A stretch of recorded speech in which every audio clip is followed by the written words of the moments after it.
Bonjour et bienvenue sur Allo Finance pour faire un point à l'ouverture. En l'absence des investisseurs anglo-saxons, Wall Street et Londres étant fermés pour cause de jours fériés, la séance parisienne était bien morne hier. Leur retour conjugué à des signes d'amélioration de la conjoncture au Japon va enfin redonner un petit coup de fouet aux places européennes. Le CAC ouvre ainsi en hausse de 0,74% à 3971 points ce mardi. En ce dernier jour de mai, une salve d'indicateurs économique est par ailleurs attendue.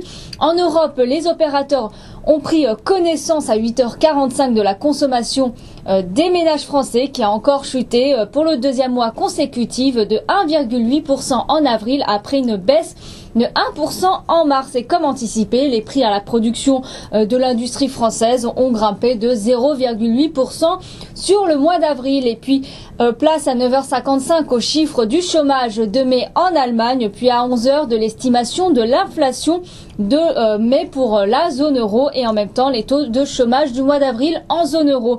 Aux États-Unis, les investisseurs prendront également connaissance de la confiance des consommateurs du Conference Board et de l'indice PMI de Chicago. Du côté des sociétés, nouveau contrat pour Alstom.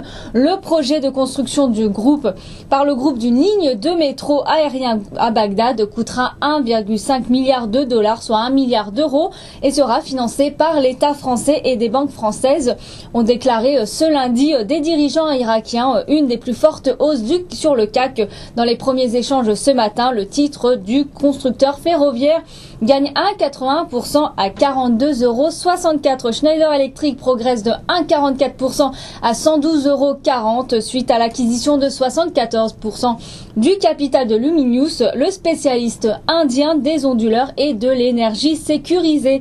Sanofi grappille 0,78% à 57,52 € après avoir publié aujourd'hui des résultats d'une étude de phase 3 montrant que le lixisenatide, un traitement du diabète, a atteint en complément à une insuline basale son critère d'évaluation principal. Fimalac bondit de 3,33% à la faveur de ses résultats semestriels. La maison mère de l'agence de notation Fitch a vu son résultat opérationnel courant progressé de 23,9% à 75,5 millions d'euros au titre de son premier semestre clos au 31 mars, tandis que son chiffre d'affaires ressort en hausse de 21,1%. Mersen s'ajuste 0,43% à 39,50 € après avoir acquis le solde du capital du chinois Mingrong Electrical Protection, dont elle détenait déjà 51% depuis 2008. Laurent Perrier grappille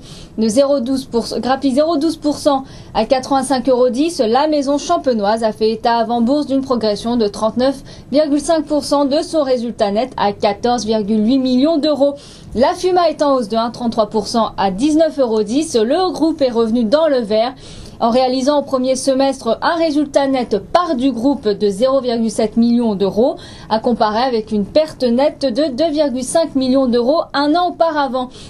Le résultat opérationnel courant du fabricant d'articles de sport et de loisirs a progressé quant à lui de 130,5% à 2,4 millions d'euros. Et France Télécom a annoncé ce mardi, à l'occasion de sa journée investisseur, ses ambitions stratégiques et financières pour la période 2011-2015, notamment sa volonté de stabiliser en 2013 son niveau d'EBITDA à un niveau supérieur à celui de 2011 et à celle d'atteindre un montant d'EBITDA cumulé de l'ordre de 45 milliards d'euros sur la période 2011-2013. Le titre de l'opérateur historique perd 0,5% à 15,70 € et figure parmi les plus fortes baisses sur le CAC dans les premiers échanges ce matin. Et sur le marché d'échange, l'euro repart de l'avant et gagne 0,69% à 1,4385 face au billet vert.